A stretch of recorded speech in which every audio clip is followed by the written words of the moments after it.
it's very, very easy to get caught up in our emotions. And the better we are at recovering from dysregulation, the more apt we can be at adapting to stressful situations. And that goes double for when we are interacting with other people. When we are stressed, when we are in a dysregulated state, sometimes we say things that we don't really mean or regret afterwards. We're stressed. The way that our brain works is that when it feels dysregulated, when it feels that it's in danger, it's not in the mood for trying out new things. So that's also why when we're working with kids in particular, but with anyone, when we're trying to change our behaviors, we cannot expect of ourselves that we are going to be able to implement new behaviors while we're in a stress state. We need to be in a calm state, and that's how the brain works. Scientifically, we know that when we measure brains, there's more activities in the centers that are activated when we do habitual behaviors, when we're stressed, and there's more activity in the parts of the brain that's involved in learning and executing new behaviors when we're calm. So that's why if we want to change any kinds of behaviors, it's really important that we know how to regulate ourselves. Think about your stomach as being a balloon, and you just breathe in through your nose. And touch it. And as soon as the balloon is full, you just let go. And you just continue. You breathe in through your nose. Think about that balloon filling up from the bottom of your belly to the middle of your belly to the top of your lungs, and then you just let go.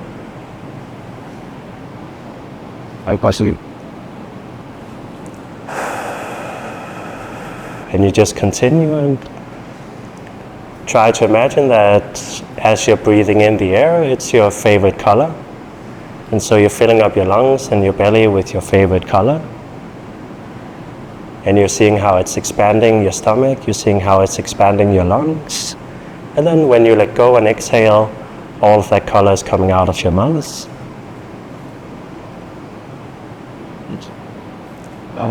And as you're breathing, you might notice that you're sinking a little bit deeper into the chair.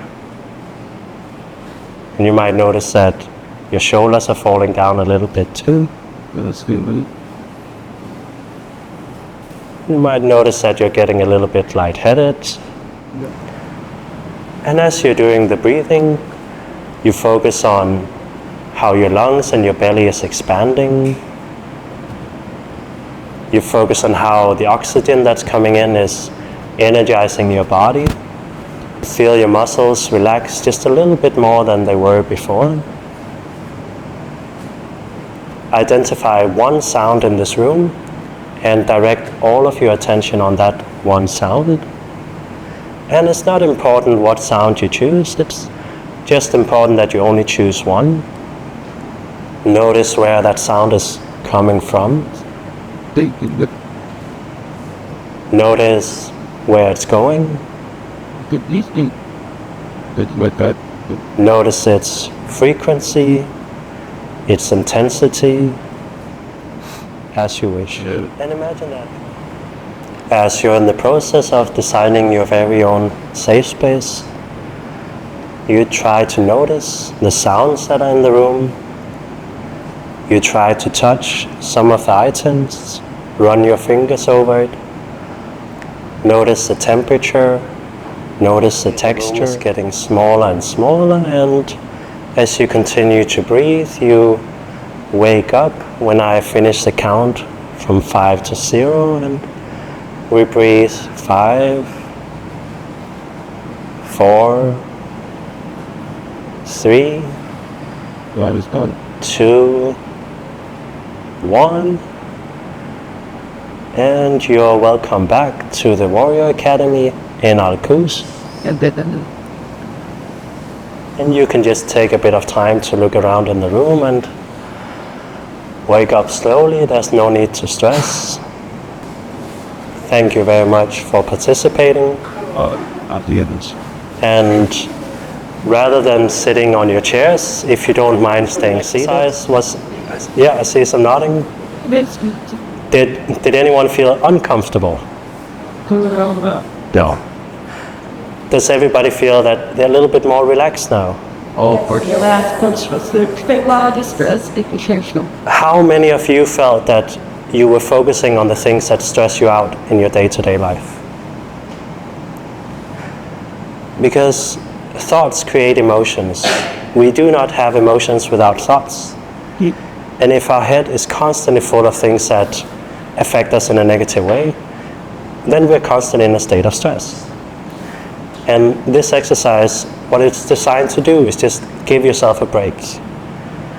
We can't take anything out of the brain, but we can fill it up with other things.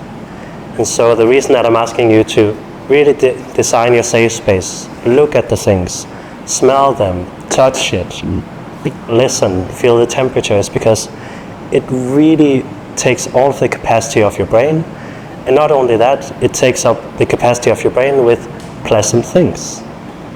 So that means that we're pushing out all of the stress, and instead we're putting in some really comfortable things. And this is not a treatment for depression, anxiety, and stress, but it can really be a tool to just, when we're in that state of stress, and if we have to take a very important decision, just let me take a break here. Let me just do my breathing exercises, let me do my safe space, let me just do that for 10 minutes, and then I'll see if I feel differently afterwards. Happening in trauma therapy is that if a person is coming to me with a trauma, obviously, unfortunately, we kind of have to talk about the trauma. That's how trauma treatment works.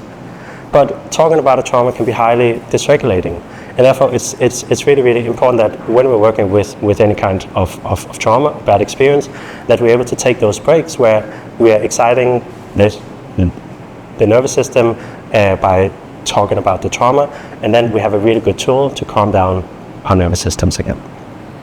If we don't have those, we cannot work with the traumas, because we cannot treat a trauma that is causing dysregulation while we're heavily dysregulated.